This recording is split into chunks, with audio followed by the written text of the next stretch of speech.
উনি প্রচন্ড মিথ্যে কথা বলেন। আসলে আমাদের খুব দুর্ভাগ্য যে আমরা এরকম একজন মহিলাকে বসিয়েছি এই চেয়ারে। কখনই কোনো কিছু ঘটনা হলে উনি যে ভিকটিম তার পাশে উনি দাঁড়ান না, উনি সবসময় যে কনভিক্টেড, যে অ্যাকিউজড, উনি তার পাশে দাঁড়ান। তৃণমূল কংগ্রেসের জামানায় 2021 সালে আসানসোল দক্ষিণ জিতলে কি রসায়নে? 2024-ও আমরা দেখেছি সেন্ট্রাল ফোর্সের বেশি করে দায়িত্ব দেবো, যে তাদের সেই মতো আমরা রোল দেখিনি। আজকে যেভাবে অনুপ্রবেশকারীদের ঢোকানো হয়েছে, আজকে তারাই তার ভোট ব্যাংক হয়ে গেছে বলে ঢুকিয়ে দাও, আনসারুল বাংলা ঢোকাও, আইসিস ঢোকাও, আল কায়দা ঢোকাও, খাগড়া করে বিস্ফোরণ হোক, এগরাতে বিস্ফোরণ হোক, আর আমি বলবো বাজির কারখানা। তুমি বলছো বিভিন্ন জঙ্গি সংগঠনের সদস্যরা ঢুকে ঢুকে পড়ছে, তাহলে এটা তো বর্ডার সিকিউরিটি ফোর্সের কোথাও একটা ফেলিয়ার আছে। অবশ্যই ফেলিওর আছে। এই যে অনুপ্রবেশকারী, তাদেরকে ডকুমেন্ট কে বানিয়ে দিল? তাদেরকে তো এই সরকার, তৃণমূল সরকারের জনপ্রতিনিধিরা বানিয়ে দিয়েছে। এখানে বারবার বলা হচ্ছে মমতা ব্যানার্জিকে জমি দাও, জমি দাও, বিএসএফ কে জমি দাও, আমরা ফেন্সিং তৈরি করব। ফেন্সিং করা জমি দেননি। তুমি যেভাবে বলছো তাতে তো 15 বছর ধরে এই সরকারটা টিকে থাকারই কথা না। সরকারটা টিকে রয়েছে কি করে? হিন্দু হিন্দু হিন্দু এটা আমাকে এখানে বলতে হচ্ছে কেন? কারণ ঘটনাগুলো এরকম হচ্ছে। আজকে জায়গায় জায়গায় যে ডেমোগ্রাফি চেঞ্জ হয়ে যাচ্ছে, সেটা তো কোনো অস্বীকার করার জায়গা নয়। যোগেশচন্দ্র কলেজে সরস্বতী পুজো করতে দিচ্ছে না, একটা মুসলিম ছেলে টিএমসি লিডার এসে বলছে সরস্বতী পুজো করতে দেওয়া যাবে না। এইবারের ইলেকশনে যদি কোনো একটা দল, ডেফিনেটলি আমরা সবাই জানি 30% যদি সিকিউর করে নির্বাচনে নামে, তাহলে তাদের জিতে যাওয়ার সম্ভাবনা অনেক বেশি থাকে। বিজেপি কিভাবে এটাকে কাউন্টার করে জিততে পারবে বলে আপনার মনে হচ্ছে? কিন্তু আমাদেরও অনেক ভুল ছিল, অনেকটাই ভুল ছিল। একটা তো প্রধান ভুল আমার মনে হয় যে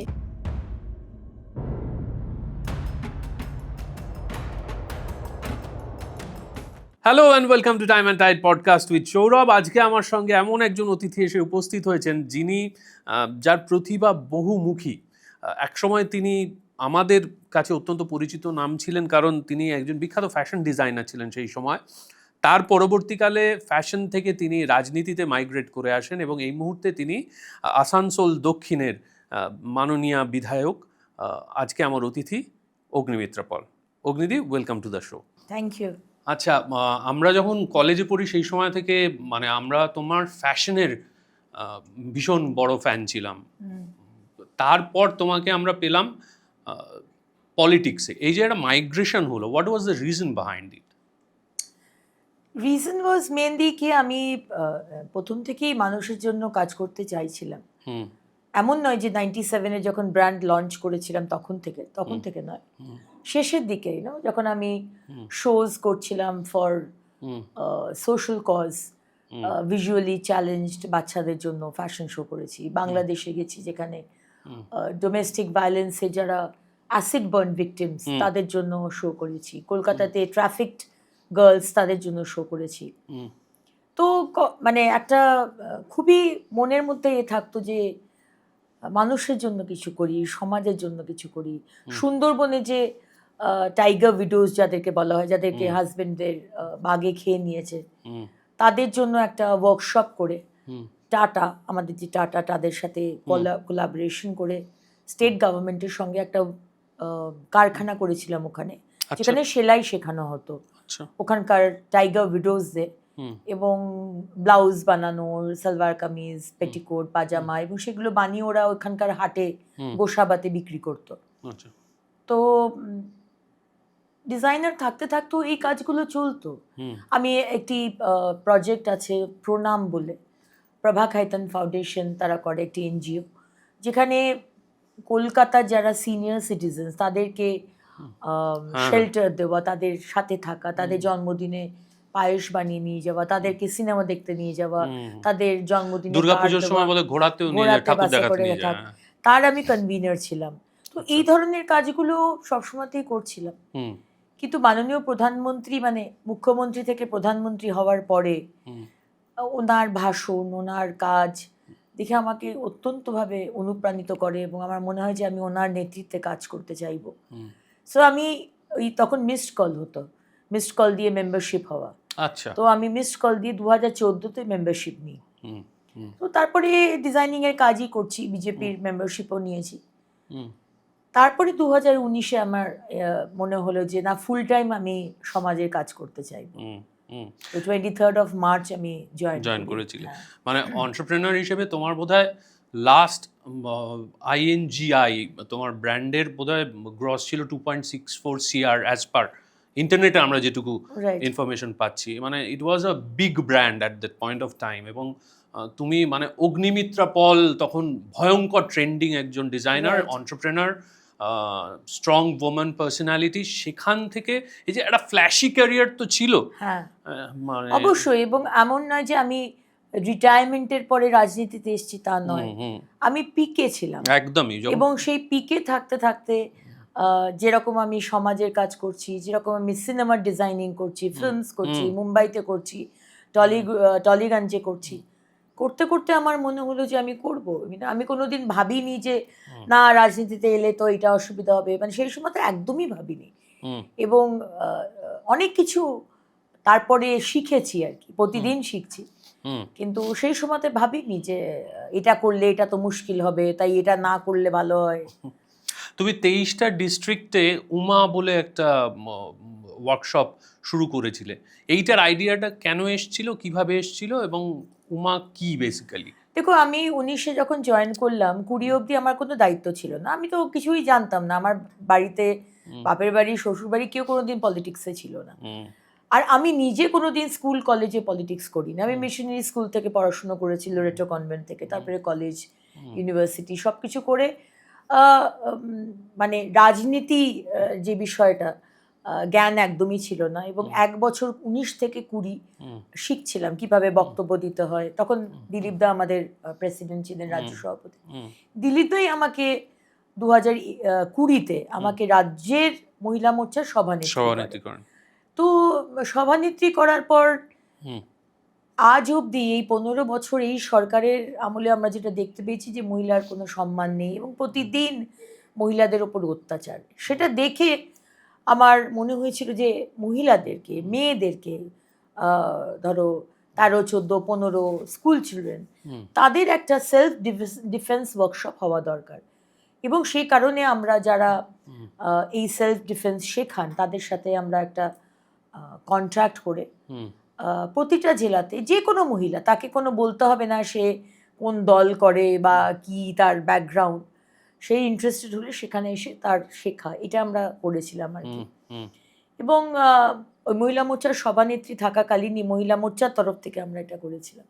কবচ বলে আমরা একটি প্রজেক্ট করেছিলাম, যেখানে আমরা লিগ্যাল হেল্প আমরা দেব মহিলাদের। অনেক গ্রামের মহিলা যাদের ওপর অত্যাচার হচ্ছে আজ অবধি, কিন্তু তাদের সেই সামর্থ্য নেই ভালো লিগ্যাল হেল্প পাওয়া। তো সেখানে আমরা যাতে মহিলা মোর্চা বিজেপি থেকে লিগ্যাল হেল্প দিতে পারি, তার নাম দেওয়া হয়েছিল কবচ। তো আমরা এরকম প্রজেক্ট করেছিলাম, এবং আগামী দিনের সরকার আসবে আমাদের দৃঢ় বিশ্বাস। তখন এই বিষয়গুলি আরো অন্য বড় আকারে করতে হবে, তখন খুব ছোট আকারে হয়েছিল। তুমি একজন শহুরে মানুষ, আরবান, সেখান প্লাস সেলিব্রিটি ছিলে, তো সেখান থেকে অনেক সময় বলা হয়, এটা আমিও দেখেছি, যে কোনো, সেটা অভিনেতা অভিনেত্রীদের ক্ষেত্রেও হয়, ফ্যাশন ডিজাইনারের ক্ষেত্রেও হয়, অন্য কোনো প্রফেশন থেকেও এলে বলা হয় যে এদের সঙ্গে গ্রাসরুটের যোগাযোগ থাকে না, এরা প্যারাশুটে এসে রাজনীতির ক্ষেত্রে এসে পৌঁছেছেন। বিশিষ্ট মানুষদের ক্ষেত্রে সেটা হয়তো সবসময় হয় না। একজন অর্থনীতিবিদ যদি পলিটিক্স জয়েন করেন, তাকে অতটা মানে কি বলবো মাইক্রোস্কোপিক সমালোচনার মুখে পড়তে হয় না যতটা একজন সেলিব্রিটিকে পড়তে হয়। তোমার কি মনে হয় ফ্যাশন ডিজাইনার বলো, অভিনেতা বলো, এই ধরনের মানুষদের রাজনীতি করা উচিত না উচিত নয়? অবশ্যই করা উচিত, যে কোনো মানুষেরই রাজনীতি করা উচিত। এবং আমার মনে হয় যে এটা খুব অন্যায় যে কাউকে স্ট্যাম্প মেরে দেওয়া বা জাজমেন্টাল হওয়া যে এ তো সেলিব্রিটি, এ তো ডিজাইনার, এ তো নায়িকা।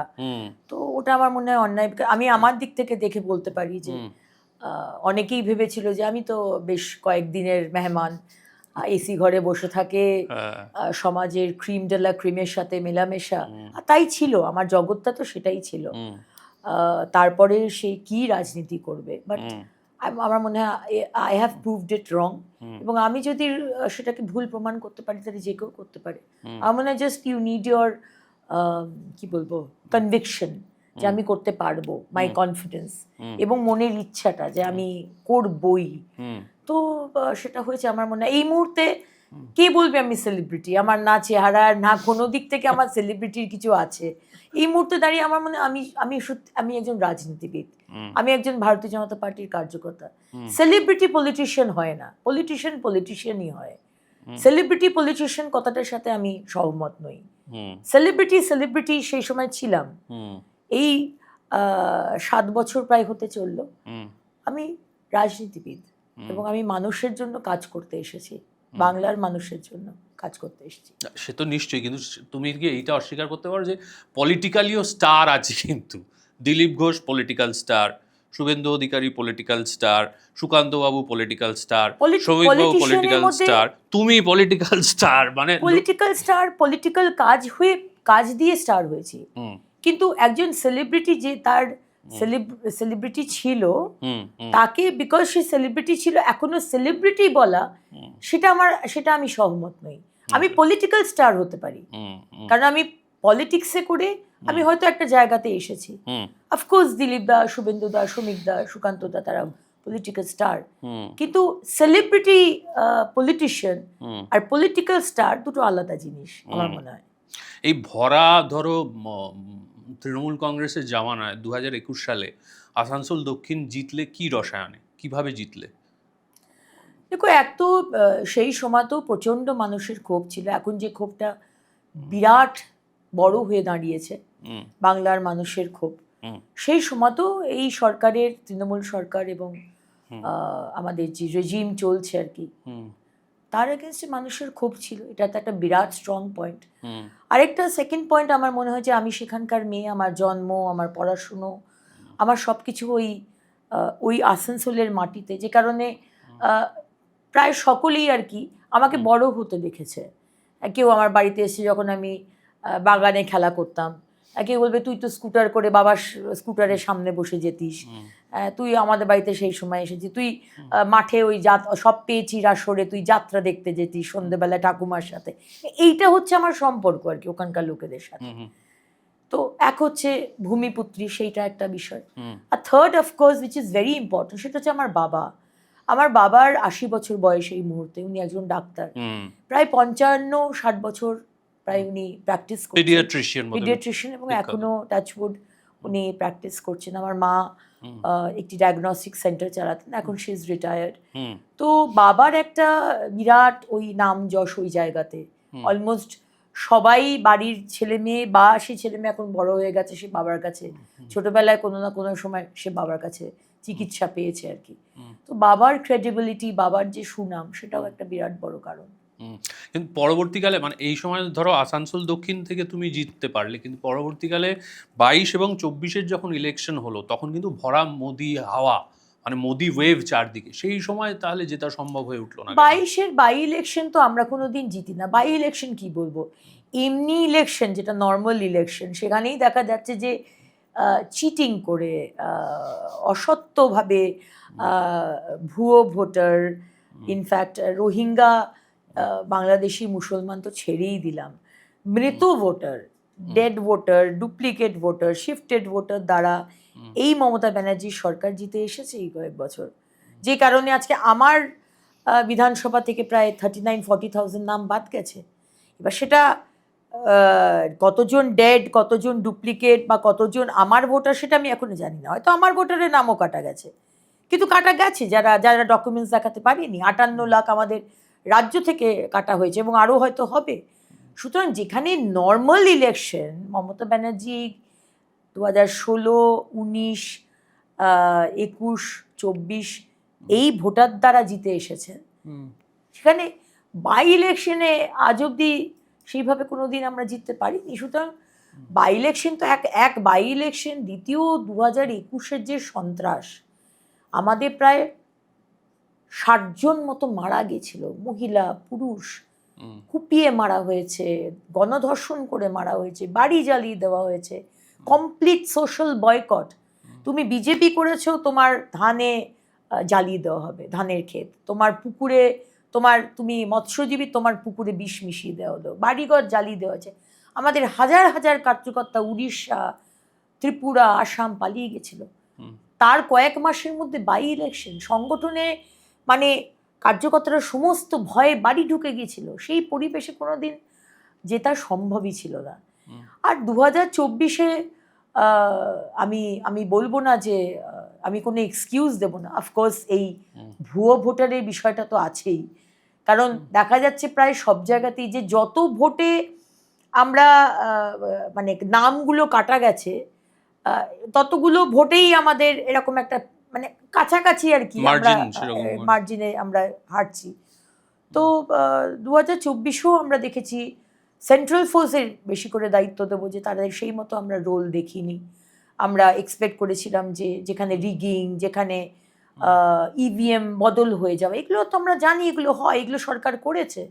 ইভিএম বদল করে দেওয়া, আমাদের কাউন্টিংয়ে রিগিং করা, বুথে রিগিং করা, স্ট্রং রুমে রিগিং হওয়া, এগুলো আমরা অনেক সময় আটকাতে পারিনি।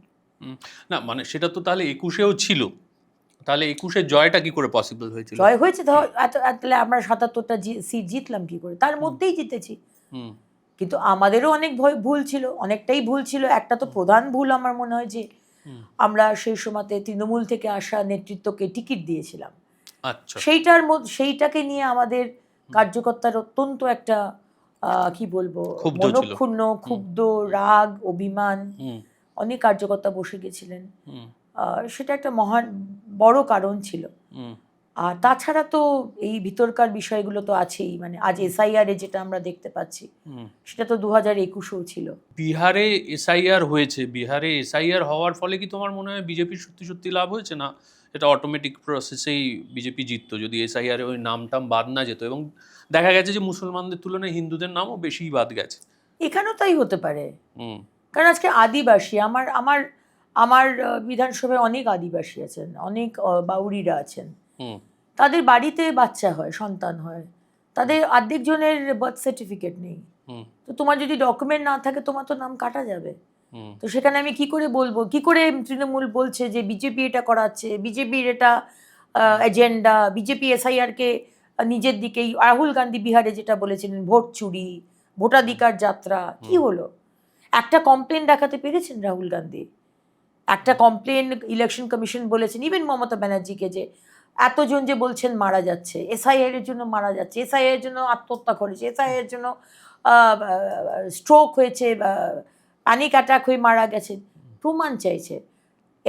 ইলেকশন কমিশন বলছেন আপনি পোস্টমর্টম রিপোর্টটা দেখান, একটা দেখাতে পেরেছেন? সো যা রাহুল গান্ধী বিহারে করতে চেয়েছিলেন, একটা কমপ্লেন দিতে পারেননি। আজকে মমতা ব্যানার্জি এই মুহূর্তে উনি এসআইআর থামাবার জন্য সুপ্রিম কোর্টে গেছেন, এখানেও তারা একটা কমপ্লেন দেখাতে পারেননি। এসআইআর একটা সাংবিধানিক প্রসেস, এটা আমাদের জন্য, আমাদের বাংলার মানুষের জন্য, আমাদের নেক্সট জেনারেশনদের জন্য। আমরা চাই না যে রোহিঙ্গা বাংলাদেশি এসে আমার বাড়ি, আমার রেশন, আমার চাকরিটা নিয়ে চলে যাবে, আমার লক্ষ্মীর ভাণ্ডার নিয়ে চলে যাবে। যারা বলছে, সেদিনকে যখন তারা পালাচ্ছে বাংলাদেশে just after announcement of SIR, তখন তারা বলছে আমরাও লক্ষ্মীর ভাণ্ডার পেয়েছি। What nonsense! আমার ট্যাক্সের টাকায় পাওয়া সব জিনিস আজকে তারা লক্ষ্মীর ভাণ্ডার নিয়ে চলে যাচ্ছে, আর আমি সেটা প্রতিবাদ করব না? আমার দেশের নাগরিক সে নয়? আর সব থেকে বড় হচ্ছে সিকিউরিটি। আজকে যেভাবে অনুপ্রবেশকারীদের ঢোকানো হয়েছে, এই মমতা ব্যানার্জি যিনি বিরোধী নেত্রী থাকার সময় প্রতিবাদ করেছিলেন, আমরা পার্লামেন্টে সবাই সেই ভিডিও দেখেছি, যে একগুচ্ছ কাগজ উনি ছুঁড়ে মেরেছিলেন, প্রতিবাদ করেছে কেন সেই লেফট ফ্রন্টের সময় বাংলাদেশি অনুপ্রবেশকারীরা ঢুকছে। আর সেই মুখ্যমন্ত্রীর হোয়াট চেঞ্জ 180 ডিগ্রিজ। আর তিনি আজকে তারাই তার ভোট ব্যাংক হয়ে গেছে বলে ঢুকিয়ে দাও, আনসারুল বাংলা ঢোকাও, আইসিস ঢোকাও, আল কায়দা ঢোকাও, সবাই থাকুক জায়গায় জায়গায়, খাগড়াগড়ে বিস্ফোরণ হোক, এগরাতে বিস্ফোরণ হোক, আর আমি বলবো বাজির কারখানা। মানুষের মুন্ডু, মানুষের হাত, মানুষের পা গাছে গাছে ঝুলছে বোম ব্লাস্টের পরে, আমি বলবো ও তো বাজির কারখানায় হয়েছে। এই ননসেন্স চলবে না। আর বেঙ্গলের সিকিউরিটি আজকে সারা ভারতবর্ষের কনসার্ন হয়ে দাঁড়িয়েছে। আর সমস্ত টেররিস্টরা, তুমি জানো যে আজকে যাদেরকে ধরা হয়েছে তারা বলছে আমরা বেঙ্গল থেকে এসেছি, আমরা নবান্নর সামনে কোনো হোটেলে 14 দিন ছিলাম, আমরা এগরাতে 15 দিন ছিলাম। এগুলো তো মানা যায় না। সো এসআইআর করতেই হবে, এটা সরকার বানানো সব কিছু পরে, আগে হচ্ছে আমাদের সিকিউরিটি, আগে আমার রাজ্যের সিকিউরিটি, আমার দেশের সিকিউরিটি। আমরা বাইরের লোককে ঢুকতে দেব না। আর একটা সরকার যে চিটিংবাজি করে জিতবে প্রত্যেক বছর, মৃত ভোটার প্রায় দিনই আমরা দেখি, প্রায় ইলেকশনে গেছে বলছে যে হয়ে গেছে। গ্রামের লোকেরা আমাকে, আমি যখন ডোর টু ডোর করছি এখন যাচ্ছি, দিদি এটা দেখবেন, আমরা তো প্রতিবারই ভোট দিই, হ্যাঁ এবার ভোট দেবেন, আমাদের একবার আমাদের সুযোগ দিন, একবার আমাদের মোদিজি সরকারকে সুযোগ দিন। বলে আপনাদেরই তো ভোট দিই দিদি, প্রতিবার তো আপনাদেরই দিচ্ছে, আপনারা ভোটটা রাখতে পারছেন না। আগেবার গিয়েছিলাম ভোট দিতে, বললো যে আপনার ভোট হয়ে গেছে। প্রায় দিনই তো আমরা প্রত্যেক ইলেকশনে আমরা শুনি। হয় কি করে?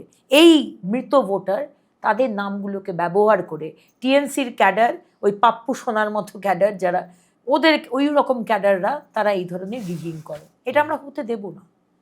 এসআইআর হওয়ার পর যে পার্টি জিতুক আমরা স্বীকার করে নেবো আমাদের হার, যদি আমরা হারি।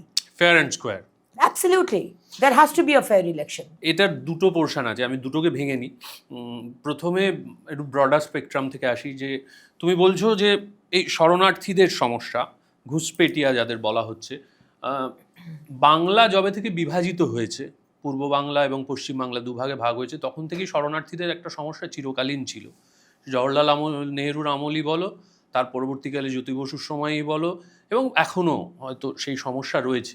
কারণ একদম বর্ডারের কাছাকাছি, এবং ভারতবর্ষের বর্ডার এমন বেশ কিছু জায়গা আছে যেখানে র্যাডক্লিফ লাইন এমন জায়গা দিয়ে গেছে, হয়তো একটা বাড়ির উঠোনটা বাংলাদেশ, বাড়িটা ভারতবর্ষ। ফলে খুব ডিফিকাল্ট।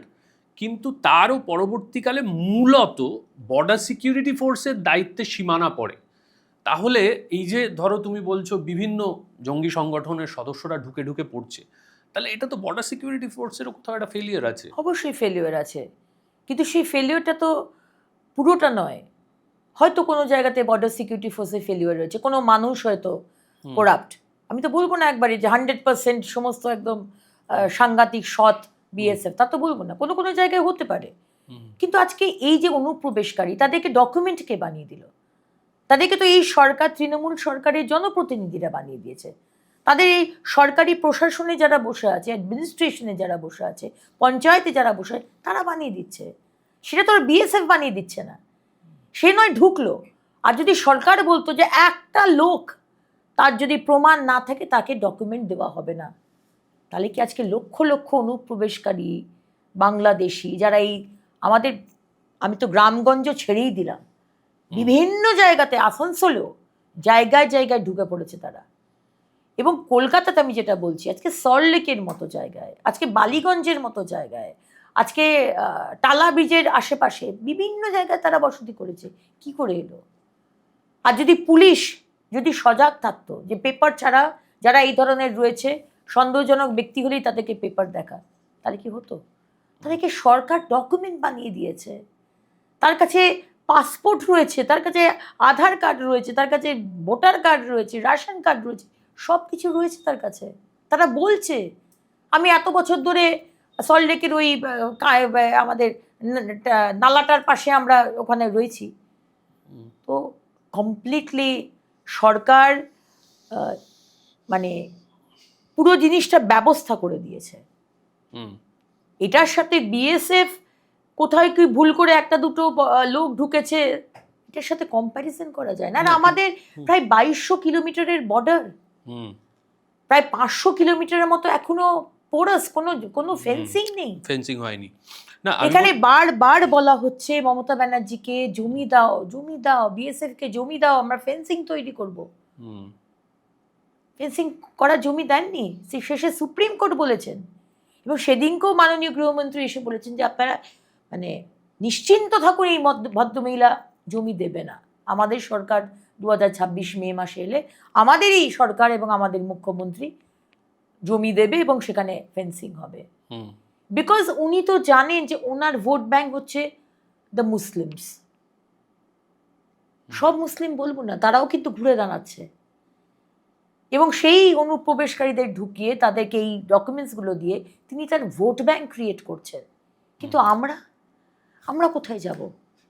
আমাদের সিকিউরিটির কি ব্যবস্থা উনি করেছেন এবং যে অ্যাপিজমেন্ট পলিটিক্স উনি শুরু করেছেন, নেওয়া যাচ্ছে না আর। ওনার মিথ্যাচার, ওনার অ্যাপিসমেন্ট পলিটিক্স মানে নেওয়া যাচ্ছে না। আজকে মন্দির ভাঙা থেকে, মন্দির জ্বালানো থেকে, সিএ পাক সার্কাস কানেক্টরে, ডেফিনেটলি সেদিনকে দেখেছিলে পাক সার্কাস কানেক্টরে কি হয়েছিল সিএ যখন অ্যানাউন্স হয়েছে। আজকে ট্রেন পুড়িয়ে দেওয়া হচ্ছে, স্টেশন পুড়িয়ে দেওয়া হচ্ছে। আর এ তো যোগীর রাজ্য নয় যে পুড়িয়ে দিলে তোমার নিজের প্রপার্টি থেকে কম্পেনসেশন দিতে হবে, এটা তা নয়। পুড়িয়ে দিলে ব্যাস, খুব ভালো, তোমাকে আরো ব্রাউনি পয়েন্টস দেবে এই সরকার, বাহ খুব ভালো করেছো। কেন্দ্র সরকারে পেয়ে পুড়িয়ে দিয়েছো, খুব ভালো করেছো। নুপুর শর্মা সেদিনকেও আমরা দেখলাম, ওয়াকাফ আইন ভুল বোঝালেন উনি, মুসলমানদের ভুল বোঝালেন উনি, প্রতিশ্রুতি দিলেন উনি, ঝামেলা করলো মুসলমানরা, তারপরে সেই যা হওয়ার তাই হলো, সেই পোর্টালে আপলোড হলো, ওনাকে সেটা মানতে হলো। উনি শুধু মানুষকে ভুল বুঝিয়ে তাৎক্ষণিক পলিটিক্যাল লাভটা তুলতে যান, এটাই আমরা নিতে পারছি না।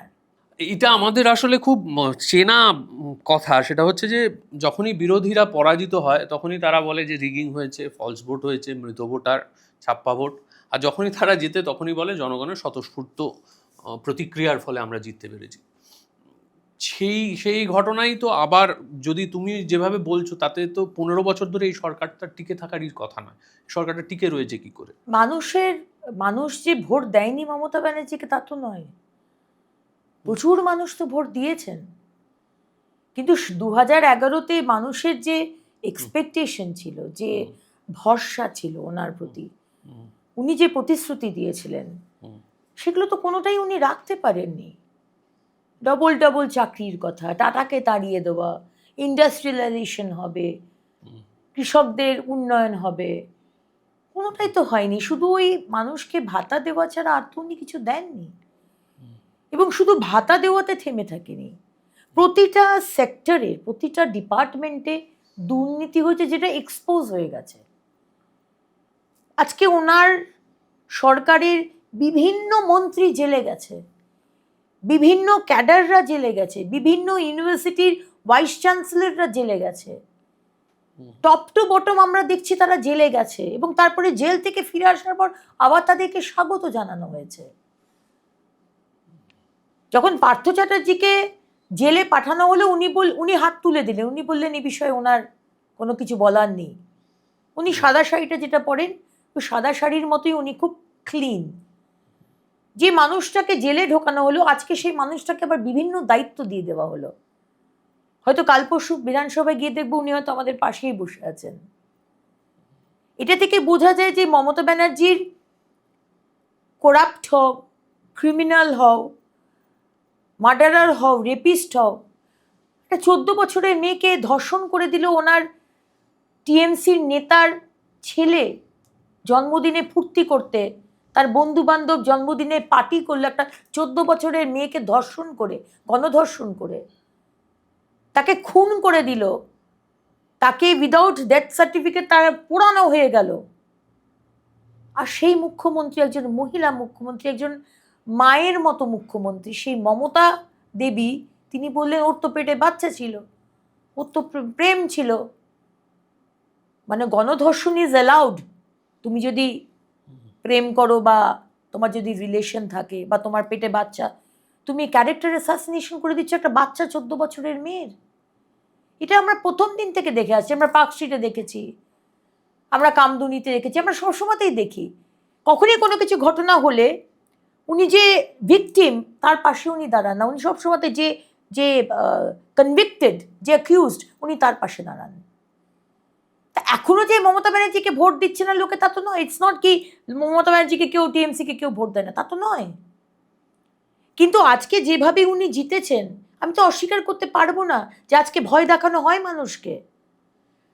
সেন্ট্রাল ফোর্স বুথকে আগলে রাখবে, কিন্তু আমি বাড়ি থেকে বুথ অব্দি যাবো কি করে যদি ওখানে রাস্তায় গুন্ডারা থাকে?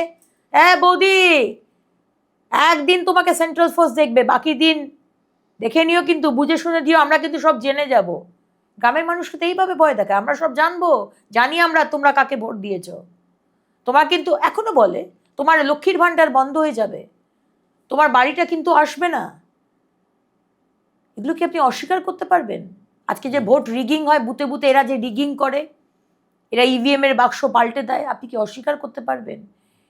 এদের প্রিজাইডিং অফিসার থেকে যত ওদের যারা বসে আছে সমস্ত স্টেট গভর্নমেন্ট এমপ্লয়িজ, যেটা করে ওরা এসআইআর এর 12টা বাজিয়েছে। আজকে কেন মানুষকে কেন রাস্তায় কেন এসআইআর এর লাইনে দাঁড়াতে হচ্ছে, কেন? বিকজ এইটা খুব সুন্দরভাবে মমতা ব্যানার্জি এই ঘটনাটি ঘটিয়েছে, যাতে মানুষের ইসির প্রতি, আর এটা একটা মানুষের বিশ্বাস যে ইসি মানেই বিজেপি, আর ইসি মানে বিজেপি নয়। ইসি একটা ইন্ডিপেন্ডেন্ট অর্গানাইজেশন, তার একটা নিজস্ব চিন্তাধারা আছে। কিন্তু প্রত্যেকটা যারা বিএলও, এইআরও, ইআরও, ডিও, তারা সব আপনার এমপ্লয়ি, সরকারি এমপ্লয়ি, স্টেট গভর্নমেন্ট এমপ্লয়ি। তারা আজকে সমস্ত গন্ডগোলগুলো করলো। চ্যাটার্জি চট্টোপাধ্যায়, অ্যাড্রেস এদিক ওদিক, বয়স এদিক ওদিক, বিভিন্ন লোকের, সাধারণ মানুষকে আজকে উত্তক্ত করে দিচ্ছে। সবার কাছে হিয়ারিং আপনাকে যেতে হবে, গিয়ে 1 ঘন্টা 2 ঘন্টা 3 ঘন্টা দাঁড়িয়ে থাকা। খুব খুব ক্যালকুলেট করে মমতা ব্যানার্জি এটা করলেন, যে বাংলার মানুষের মনে হবে উফ কেন যে ইসি এটা করলো, কেন যে এটা করলো। কিন্তু এটা করা দরকার। আমার বাবা মাকেও ডাকা হয়েছে, আমার বাবার বয়স 80 বছর, তাকেও ডাকা হয়েছে। আমি সেখানকার এমএলএ, কিন্তু আমি তো বলিনি কেন আমার বাবাকে ডাকবে। আই এম ভেরি প্রাউড যে আমার বাবা মা এই প্রসেসে কিছুটা অবদান অন্তত দিলেন। I am very proud. তো মানুষকে এইভাবেই দেখা দরকার। ক্লেনজিং হচ্ছে, পশ্চিমবঙ্গকে পরিষ্কার করা হচ্ছে ফিনাইল দিয়ে। আপনারা সেটাতে পার্টিসিপেট করুন। এই বদমাইশ লম্পট লোকগুলো যারা আমাদের দেশের নয়, যারা মৃত, যারা ডুপ্লিকেট, তাদেরকে কোনো সরকার যাতে ভোট না দিতে পারে, আমরা সেই ব্যবস্থা করছি। আমরা চাই সেই ব্যবস্থা হোক। অনেকে আবার বলছে যে ইচ্ছাকৃতভাবে এসআইআরটাকে এত আমরা তো এতে আমাদের পাঞ্জাবে হেরে গেলাম, তো আমরা তো কোনো কথা বলিনি। এই যে ভোট চুরির কথা বলা হয়, কই ঝাড়খণ্ডে, তো আমি ঝাড়খণ্ডে গেছিলাম, আমাকে পাঠানো হয়েছিল ইলেকশনের সাংগঠনিক কাজের জন্য। কই সেখানে তো আমরা জিততে পারলাম না। সবকিছুই যদি মোদিজির হাতে থাকে, আর মোদিজি যদি ইসিকে চালায়, তাহলে ঝাড়খণ্ড আমরা কেন জিততে পারলাম না? আপনারা জবাব দিন।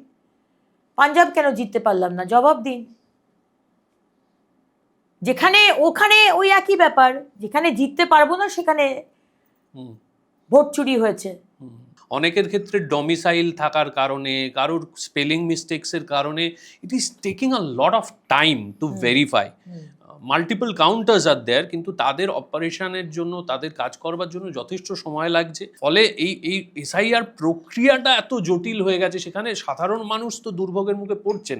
এটাকে কি অস্বীকার করা যায়? সাধারণ মানুষকে দুর্ভোগের মধ্যে পড়াচ্ছেন মুখ্যমন্ত্রী মমতা বন্দ্যোপাধ্যায়। বারবার তো বলা হয়েছিল ডেটা এন্ট্রি অপারেটর দিন। বিএলওরা তো এইসব কাজ করবে না, ডেটা এন্ট্রি অপারেটর দিন, তারা এইসব তোলাফোলার কাজ করবে। কেন দিলেন না? কারণ প্রথম 3 থেকে অসহযোগিতা করেছেন এই সরকার। কেরালাতেও তো হচ্ছে, তামিলনাড়ুতেও তো এসআইআর হচ্ছে। ওখানে তো বিজেপির সরকার নেই। কোথাও শুনেছেন যে আগুন জ্বালিয়ে রেখে দেবো, হিলিয়ে রেখে দেবো, একটা নাম যদি কাটা যায়? কাটা তো যাবেই। আপনি কি ভাবছেন মুখ্যমন্ত্রী? আপনি রোহিঙ্গাদের ঢোকাবেন, অনুপ্রবেশকারীদের বর্ডারে জমি দেবেন না, ঢোকাবেন, আজকে মৃত ভোটারদের দ্বারা ভোট করাবেন, আর সেই নামগুলো কাটা গেলে আপনি বলবেন আগুন জ্বালিয়ে রেখে দেবো? সেটা সরকার মানবে? ইসি মানবে সেটা? মানে উনি প্রচন্ড মিথ্যে কথা বলেন। আসলে আমাদের খুব দুর্ভাগ্য যে আমরা এরকম একজন মহিলাকে বসিয়েছি এই চেয়ারে। চেয়ারটা অপবিত্র হয়ে গেল একদম। এত খারাপ ভালো, আপনার কাছে ভালো হতে পারে, আমার কাছে খারাপ, ইটস এ পার্সপেক্টিভ থিং। কিন্তু এত অসত্য কথা বলেন এই মহিলা। বললেন যে ওই সবুজ রঙের ফাইলটা ইডির, যেখানে গেলেন উনি আইপ্যাকের প্রতীক জৈনের বাড়িতে, ওটা নাকি ইসি নাকি বলেছে, ইডি নাকি বলেছে নিয়ে যেতে। এত মিথ্যে কথা, ঝুড়ি মিথ্যে কথা। এসআইআর প্রথম দিন বললেন 40 জন মারা গেছে, বঙ্গভবনে যাওয়ার আগের দিন বললেন 140 জন মারা গেছে, বঙ্গভবনে গিয়ে বললেন 150 জন মারা গেছে। তাহলে কি আগের দিন আর এই দিনের মধ্যে 10 জন মারা গেছে? উনি আসলে ওই কথাগুলো বলে আর কি, যে কথাগুলো উনি বলেন, হয়তো খুব ওনার কোনো অ্যাডভাইজার আছে আর কি, যিনি তাকে অ্যাডভাইস দিচ্ছেন যে এই কথাগুলো বলে আর কি আপনি পার পেয়ে যাবেন বা মানুষ আপনাকে আরো ভাববে যে আপনি কতটা ইনোসেন্ট, কতটা সরলভাবে আপনি কথাগুলো বলেন। কিন্তু আমি জানি না উনি হ্যাবিচুয়াল লায়ার আর কি। পশ্চিমবঙ্গের জনসংখ্যার মধ্যে 30%-এরও বেশি সংখ্যক মুসলমান ভোটার্স রয়েছেন, মহিলা ভোটার্স রয়েছেন, যাদের মধ্যে মমতা বন্দ্যোপাধ্যায়ের জনপ্রিয়তা বেশ কিছুটা রয়েছে। অবশ্যই। এবং হিন্দুত্বের ইস্যুর কারণে সাধারণভাবে দেখা যায় সংখ্যালঘু মুসলমানরা বিজেপিকে সেরকম বিশ্বাস করে উঠতে পারে না, তাদের নিরাপত্তার কারণে বা অন্যান্য কারণে। এইবারের ইলেকশনে যদি কোনো একটা দল, ডেফিনেটলি আমরা সবাই জানি 30% যদি সিকিওর করে নির্বাচনে নামে তাহলে তাদের জিতে যাওয়ার সম্ভাবনা অনেক বেশি থাকে। বিজেপি কিভাবে এটাকে কাউন্টার করে জিততে পারবে বলে আপনার মনে হচ্ছে? দেখুন, প্রথমত তো সংখ্যালঘুরা হ্যাঁ বিজেপিকে ট্রাস্ট করে না, কিন্তু অন্য রাজ্যে কিন্তু সেটা নয়। উত্তরপ্রদেশে সেটা নয়, গুজরাটে যান সেটা নয়, মহারাষ্ট্রে যান সেটা নয়। সেখানে যথেষ্ট আনন্দে, ভালোভাবে, শান্তিতে সংখ্যালঘুরা রয়েছে, ব্যবসা করছে, কাজ করছে। এই তো যখন উনি বললেন যে সবাই ফিরে এসো, বাইরের রাজ্যে যারা রয়েছে আমরা 5,000 টাকা করে দেব পরিযায়ী শ্রমিকদের, বললো পরিযায়ী শ্রমিকদের আপনাদের মাধ্যমে, সংবাদ মাধ্যমের মাধ্যমে তারা বললো যে আমরা যেতে চাই না, আমরা তো এখানে 30,000 35,000 টাকা রোজগার করছি উড়িষ্যাতে, মহারাষ্ট্রে, গুজরাটে তো আরও বেশি, আমরা যাব না। আমরা 15 বছর 20 বছর ধরে খুব আনন্দে রয়েছি, কেউ জিজ্ঞেসই করে না যে তুমি কোথা থেকে, কোন রাজ্য থেকে এসেছো, খুব শান্তিতে আছি আমরা। সুতরাং মুসলমানরা যারা এখানে রয়েছেন, যাদেরকে তোষণের রাজনীতি করে অনেক দিন ভুল বোঝানো হয়েছে, কিন্তু এখন মুসলিমরাও বুঝতে পেরেছেন যে তাদের সমাজের জন্য শুধু ইমাম ভাতা দিলে হবে না। ছেলে মেয়েগুলোকে আমি মাদ্রাসাতে পড়াবো, নন সায়েন্টিফিক এডুকেশন, মডার্ন এডুকেশন দেব না, ক্রিমিনাল বানাবো, কিছু টাকা দিয়ে, বন্দুক দিয়ে পার্টির কাজে লাগাবো, ভুল বোঝাবো, হবে না।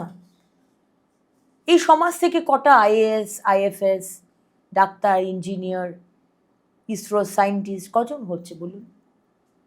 তারা কি বুঝতে পারছে না? আর তার উপরে মুখ্যমন্ত্রী তাদেরকে বলেন দুধেল গাই। কত অপমানজনক একটা কথা বলা হচ্ছে যে যে গরু দুধ দেয় আমি তার লাঠিও খাবো। কত অফেন্সিভ একটা কথা। মুসলমানরাও বুঝতে পারছে, তারাও ঘুরছে। আর হিন্দুদের ওপর যে আক্রমণ বা যে অত্যাচার বা যে বায়াসড বিহেভিয়ার দেখিয়েছেন মুখ্যমন্ত্রী, শুধু জগন্নাথ কালচারাল সেন্টার বানিয়ে দিলেই তো আর হিন্দুদের মন পাওয়া যাবে না। যোগেশচন্দ্র কলেজে সরস্বতী পুজো করতে দিচ্ছে না। একটা মুসলিম ছেলে, টিএমসির লিডার, এসে বলছে সরস্বতী পুজো করতে দেওয়া যাবে না। আগেবারও তাই হলো, এবারও সেই একই কাণ্ড হয়েছে। জায়গায় জায়গায় মন্দির ভাঙা হচ্ছে, আগুন জ্বালিয়ে দিচ্ছে। প্রায় দিনই আমরা দেখতে পাচ্ছি ঠাকুরের গলা কেটে দিচ্ছে, পুড়িয়ে দিচ্ছে, হাত পা ভেঙে দিচ্ছে। আবার সেদিনকে দেখলাম গলা কাটা মা কালীকে প্রিজন ভ্যানে তুলে নিয়ে গেল। কোনো বিচার নেই। সামান্য জিনিস, পাক সার্কাস কানেক্টর দিয়ে আপনি 2-3 জন হিন্দু ছেলে উইদাউট হেলমেট যাক, আর 2-3 জন মুসলিম ছেলে উইদাউট হেলমেট যাক, দেখুন পুলিশ কি করে।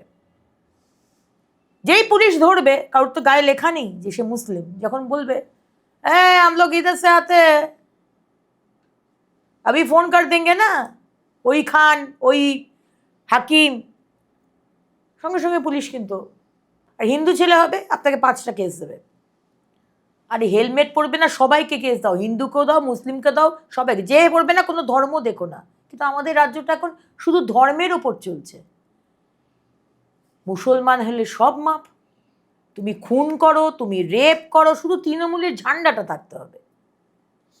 তার মানে এই মুহূর্তে কি পশ্চিমবঙ্গের সম্পূর্ণ রাজনৈতিক পরিবেশটাই পোলারাইজড? একদিকে যদি ধরে নিই, তোমার কথাকে যদি এইভাবে ইন্টারপ্রেট করি, তৃণমূলের শক্তি একদিকে মুসলমান বা সংখ্যালঘু মানুষজন যাদের ভোট নিয়ে তারা এগোচ্ছে, বিকজ তাদের এই লিনিয়েন্সি দেওয়া হচ্ছে। উল্টো দিকে বিজেপির ন্যারেটিভ হচ্ছে হিন্দুত্ব ন্যারেটিভটাকে এমনভাবে তুলে ধরো যে হিন্দু হিন্দু হিন্দু হিন্দু করে সেখান থেকে মেজরিটি হিন্দুর ভোট তুলে নেওয়ার চেষ্টা। কিন্তু হিন্দু হিন্দু হিন্দু এটা আমাকে এখানে বলতে হচ্ছে কেন? কারণ ঘটনাগুলো এরকম হচ্ছে। আজকে জায়গায় জায়গায় যে ডেমোগ্রাফি চেঞ্জ হয়ে যাচ্ছে সেটা তো কোনো অস্বীকার করার জায়গা নয়। আজকে বাড়ির পিছনে আমি কোনোদিন দেখিনি সেই সম্প্রদায়ের মানুষ আসতে, একটা পার্টিকুলার লোকালিটিতে তারা থাকে, হঠাৎ করে দেখছি সেখানে একটা মাদ্রাসা হয়ে গেল। ছোট মাদ্রাসা নয়, যেখানে কবর দেয় না, ওই যে একটা স্টোন সারা মাঠের মাঝে একটা হয়তো ওই রকম একটা হয়ে গেল। তারপরের দিন দেখলাম একটা ছোট গুমটি হয়েছে, তারপরের দিন দেখলাম একটা কনস্ট্রাকশন হয়ে গেল, তারপরে দেখলাম ওই জমিগুলো সব কিনে নিয়েছে। ডেমোগ্রাফি চেঞ্জ হয়ে যাচ্ছে, এটা কি বাংলার মানুষ অস্বীকার করতে পারবে? আপনি যে কোনো মলসে যান, আপনার মনে হবে আপনি দুবাইতে এসেছেন, আপনি কোনো ইউএইর কোনো মলে ঘুরে বেড়াচ্ছেন। আমার দেশের মুসলমানরা সুরক্ষিত, কিন্তু অন্য দেশের মুসলমানদের তো আমি থাকতে দেব না। আর রাজনীতিটা হবে, মমতা ব্যানার্জির তো মন্দির মসজিদ বানানোর কাজ নয়। আমরা তো অযোধ্যার মন্দির বানাইনি, আর ট্রাস্ট বানিয়েছি, এবং সেখানে আমরা নিধি দিয়েছি, আমরা টাকা দিয়েছি, 10 টাকা, 20 টাকা, 25 টাকা, 100 টাকা লোকে দিয়েছে, সারা ভারতবর্ষের মানুষ। এখানে জগন্নাথ কালচারাল কিন্তু এক সময় নরেন্দ্র মোদী সরকারের একজন অত্যন্ত গুরুত্বপূর্ণ অফিসার ছিলেন, কিন্তু বানিয়েছে তো অযোধ্যার মন্দিরটার কোনো ট্রাস্ট বানিয়েছে। এখানে তো মমতা ব্যানার্জি ডাইরেক্টলি এখানেও ট্রাস্ট বানাক। আজকে দুর্গাঙ্গন, কালকেও বলছে বাবরি মসজিদ, যে বাবর ভারতবর্ষের হিন্দুদের এত অত্যাচার করে গেছে, আজকে সেই হিন্দুদেরকে সাজা দেওয়ার জন্য বা একটা মেসেজ দেওয়ার জন্য আজকে বাবরি মসজিদ তৈরি করছে। এটা কোথাকার? এই রাজনীতি আমরা সমর্থন করি না। ধর্ম তো থাকবেই, ধর্মের জায়গায় ধর্ম থাকবে, কিন্তু সরকার ধর্ম দিয়ে কেন তার পলিসি বানাবে? ইমাম ভাতা পাবে ইমামরা, অথচ ঠাকুরমশাইরা কোনো টাকা পাবে না। অথচ গুরুদুয়ারা যারা আমাদের শিখ যারা গ্রন্থি আছেন তারা কোনো টাকা পাবে না। কেন হবে এটা? তুমি কোনো ডেভেলপমেন্ট করবে না সেই সম্প্রদায়ের জন্য, তুমি তাদেরকে ক্রিমিনাল বানিয়ে রাখবে। তা তো সুবিধে না? অশিক্ষিত হলে তো সুবিধে, বুঝবে না কিছু, ভুল বোঝাতে সুবিধা হবে। সেটাই তো মমতা ব্যানার্জি করছেন, এবং সেটাই আমরা বিরোধিতা করি। 2026-এ দাঁড়িয়ে যদি আমি বলি যে শিক্ষা, স্বাস্থ্য, কর্মসংস্থান এগুলো সমস্ত ব্যাকসিটে চলে গিয়ে মূলত এই ধর্মীয় তরজাই হয়ে গিয়েছে এবারের ভোটের কি বলবো মূল এজেন্ডা, সেটা তো দুর্ভাগ্যজনক। মানে আজকের যুগে দাঁড়িয়ে আমাদের ম্যানিফেস্টোর মধ্যে শুধু এই ধর্মীয় এজেন্ডাই থাকবে না। কি কি থাকতে পারে আপনাদের ম্যানিফেস্টো? তো আমি আছি ম্যানিফেস্টো কমিটিতে, আমাদের সেটা নিয়ে আলোচনা হচ্ছে। ডেভেলপমেন্ট প্রত্যেকটা সেক্টরে, সেটা নিয়ে আমরা কাজ করব, সেটা থাকছে ম্যানিফেস্টোতে। মাননীয় প্রধানমন্ত্রী এসে বলে গেলেন যে লজিস্টিক সেন্টার হবে, লজিস্টিক হাব হবে সিঙ্গুরে। লজিস্টিক হাব যেটা ম্যানুফ্যাকচারিং অ্যান্ড ট্রেডিং হাব। আমাদের রেল রয়েছে, এয়ার রয়েছে, পোর্ট রয়েছে, আমাদের চিপ লেবার আছে, আমাদের রাস্তা রয়েছে, আমাদের ন্যাশনাল হাইওয়ে অথরিটি সাংঘাতিক রাস্তা নীতিন গাডকারিজির নেতৃত্বে বানিয়ে দিয়েছেন। আরো অনেক হাজার হাজার কিলোমিটার রাস্তা হচ্ছে, রেল ডেভেলপমেন্ট হচ্ছে। দুর্গাপুর, আমি যেখান থেকে আসি, আসানসোল দুর্গাপুর বাজেটে আজকে সেখানে ইন্ডাস্ট্রিয়াল হাব হতে চলেছে।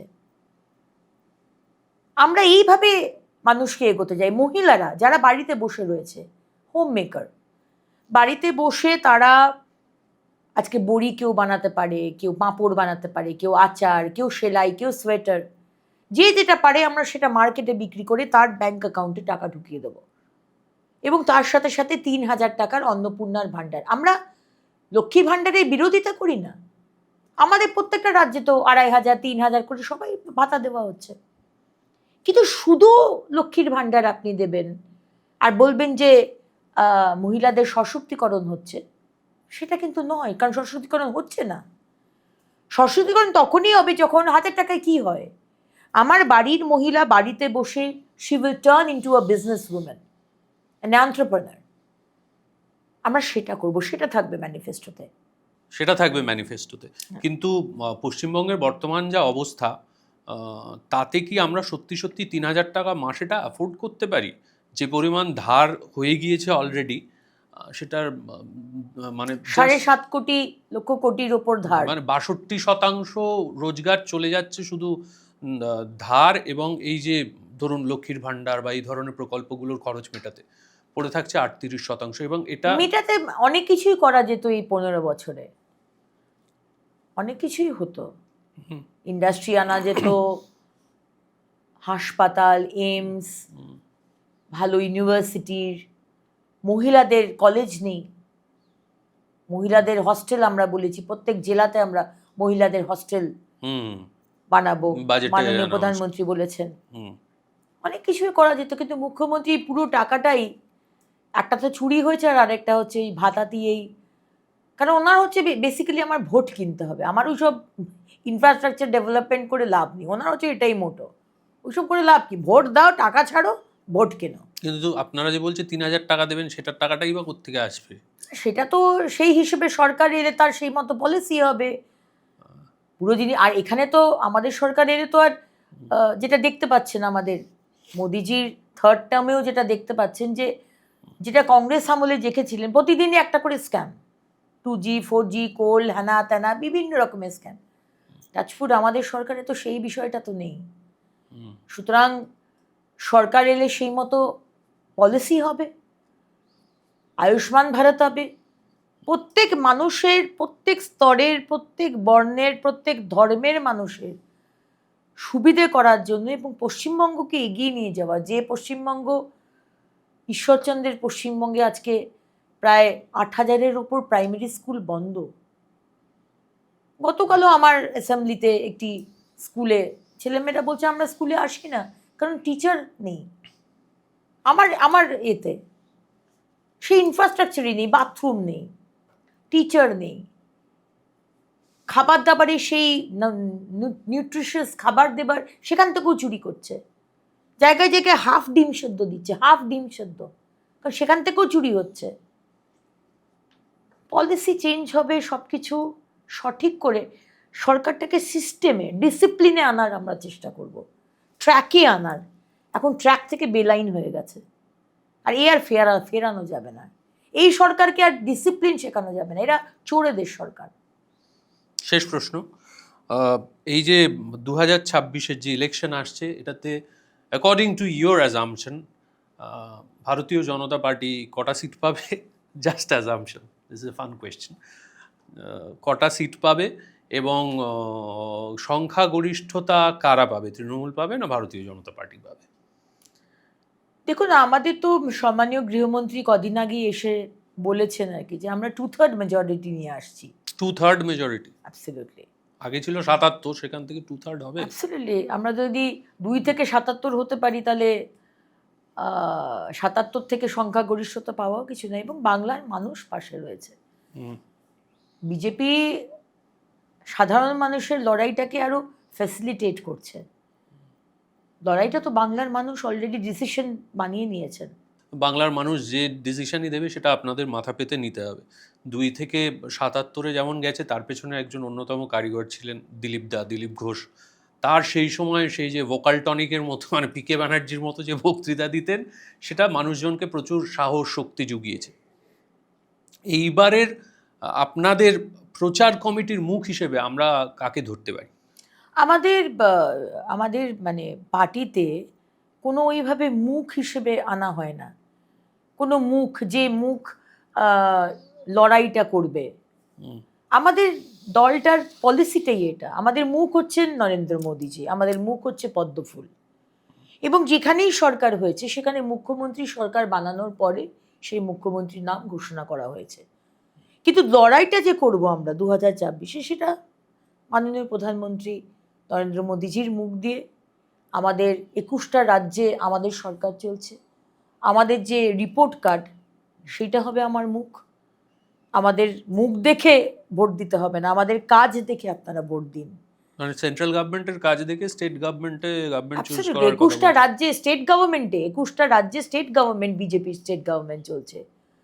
সেই স্টেট গভর্নমেন্ট, বিজেপি স্টেট গভর্নমেন্টের কাজ দেখে আমাদের ভোট দিন, বিজেপিকে ভোট দিন, যাতে আমরাও সেই মতো পশ্চিমবঙ্গকে এগিয়ে নিয়ে যেতে পারি। আর বলে না যে বিজেপি বাইরের পার্টি, অবাঙালিদের পার্টি, সম্পূর্ণ মানে একটা মিথ্যা ন্যারেটিভ চালাবার চেষ্টা করা হচ্ছে। বিজেপি হচ্ছে আমার মতো বাঙালিদের পার্টি।